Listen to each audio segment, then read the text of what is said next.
Hello, my lovely little cocoon creatures, and welcome back to Revelations of the Scarf. This chapter is written by yours truly, the art was done by Lazy, and for the voice actors, I'll be playing the narrator.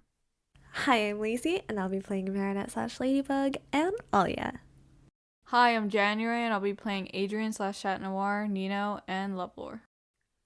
I hope you enjoy this chapter. It's something. Anyway, chapter 10. What did you say?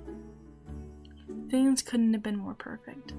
Finally, after having a crush on this boy for years, he finally returned her feelings, and she couldn't have been happier. It has been exactly 2 weeks, 3 days, and 19 hours since Adrien asked her to be his girlfriend, and it has been the best 2 weeks ever. It was weird, dating a model, and people freaking out about that, but she loved him. He didn't know that, but because of that, it was all worth it. They were sitting in the courtyard for their lunch break, since it was a nice day.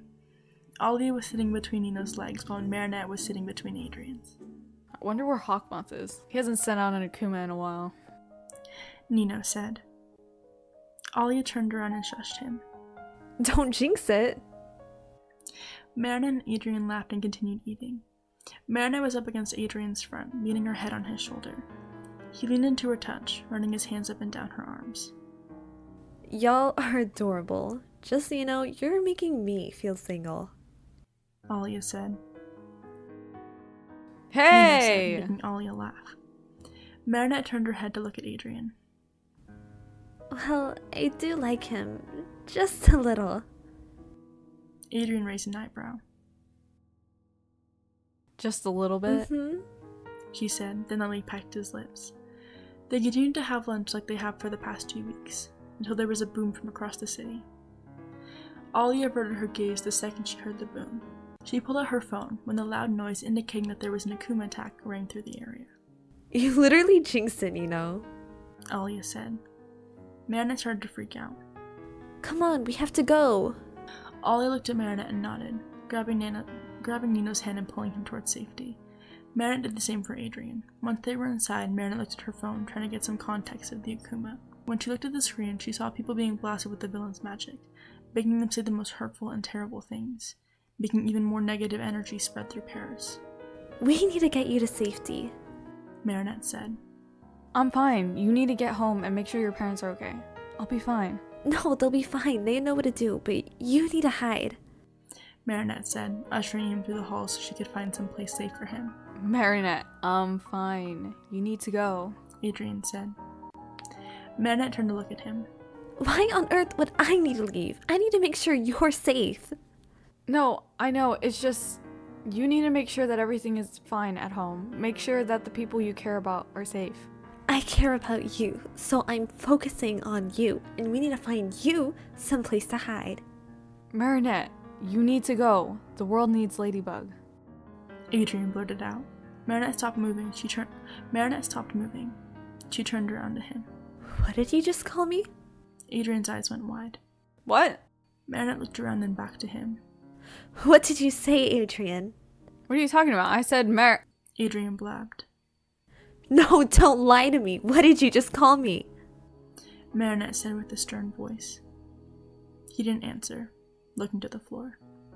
She stepped closer to him. What did you call me? Ladybug. He mumbled. She let out a deep breath in shock. She blubbered, trying to get the thoughts from her brain out of her mouth. You... There was a boom from outside. We'll talk about this later, she said, then ran out. Mari, wait! But she was gone, and she ran until she thought that she was far enough that he wouldn't chase after her. She called for her transformation and leapt out of the school. As she flew through the air, she could feel her tears going down her face and then falling into the air. He knew. He knew that she was Ladybug, and she didn't know how long he knew. It could have been for a few days, a week, maybe even before they were dating. She saw the villain and landed. Hey! The villain turned around. Aw, Ladybug, how nice of you to come to the party. The villain observed. Aw, has the poor bug been crying? Did someone hurt you? She asked. Ladybug opened her mouth to respond but was cut off. Have you? Your face paint looks smeared, Noir said when he landed. The villain glared. Actually, I have, and I want everyone else to as well. I want everyone to be hurt. You don't have to do this. You can do the right thing. The person who hurt you surely didn't mean to. Ladybug said. Lovelore smirked and started pacing. Oh, but I do. They broke me. I told her that I'd been hurt before, and that was the worst time of my life. I thought they loved me. But then they broke my heart by saying the most hurtful words. And I want every single person to know how exactly I felt. As those words left her mouth, she started to send the dark red beams into the direction. As it went past Ladybug, she could feel the negative energy. If those beams were to hit one of them, then the words that leave their mouths are going to be very hurtful. She avoided Lovelore's blast carefully, while also trying to examine where the akuma could be. Milady, do you have a plan?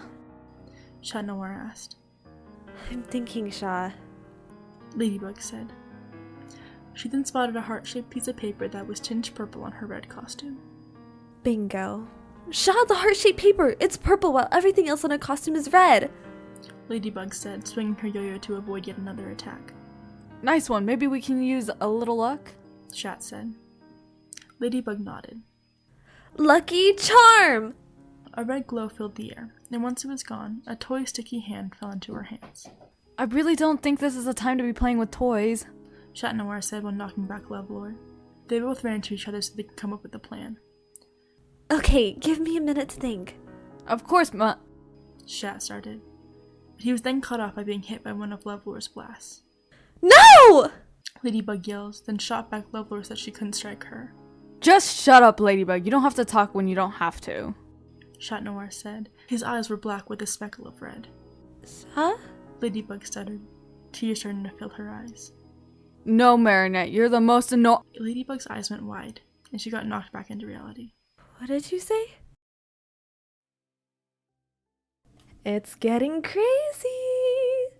I hope you guys enjoyed this chapter as much as I know that Flynn had fun writing it. Don't forget to follow and rate our podcast on Spotify if you haven't already, and subscribe to our YouTube channel. You guys are amazingly insane, and thank you so much for the support. And she goes, what did you just say?